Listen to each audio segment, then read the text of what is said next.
Important disclaimer, महत्वपूर्ण चेतावनी। इस वीडियो में दिखाई गई घटनाएं काल्पनिक हैं और आत्मरक्षा सेल्फ डिफेंस के प्रति जागरूकता के लिए बनाई गई हैं। वीडियो में बताए गए सुरक्षा उपायों का प्रयोग केवल आपातकालीन स्थिति में अपनी जान बचाने के लिए ही करें।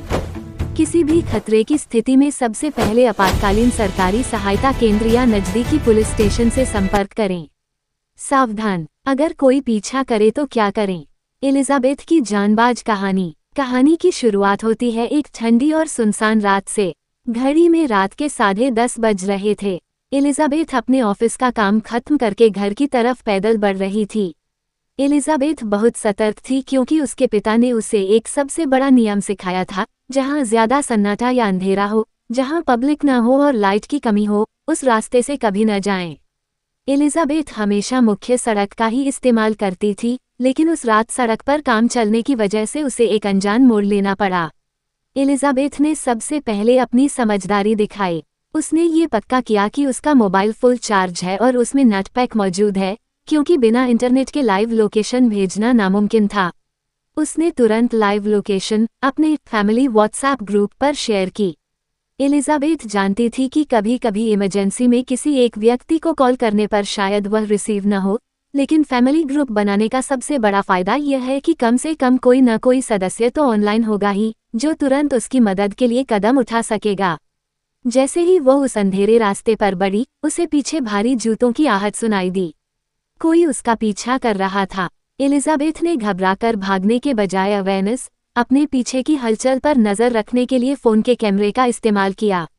सेल्फी मोड में उसे एक नकाबपोश आदमी दिखा।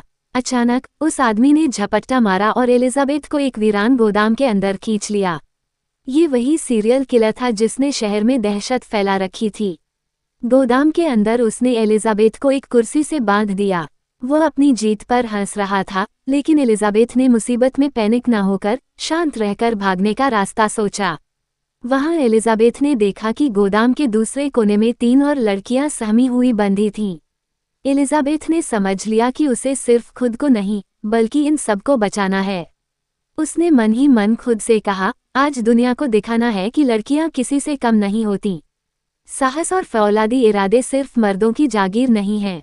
जब किलर चाकू लेकर एलिजाबेथ के पास आया, तो एलिजाबेथ ने अपराधी का ध्यान भटकाने के लिए उससे आत्मविश्वास के साथ बातें करना शुरू किया। एलिजाबेथ ने उसे अपनी बातों में ऐसा उलझाया कि उसे अपनी ताकत पर घमंड होने लगा।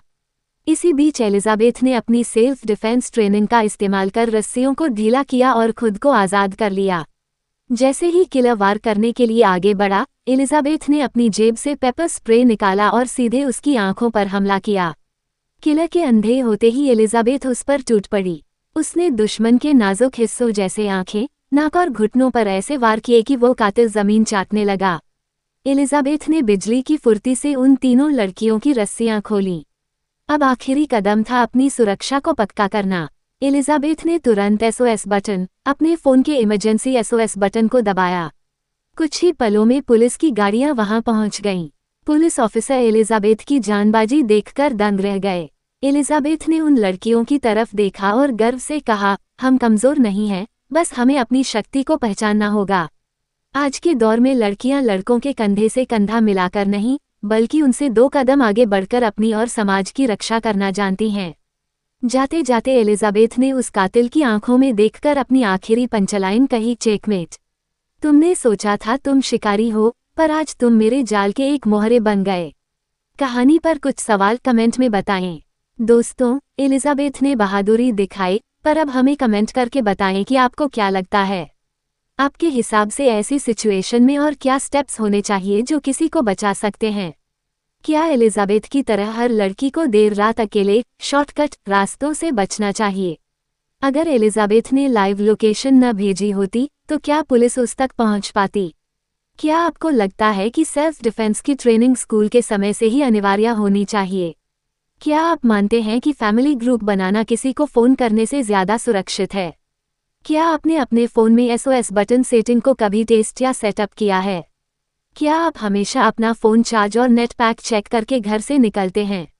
अगर आप एलिजाबेथ की जगह होते, तो उस अंधेरे रास्ते पर सबसे पहला फैसला क्या लेते?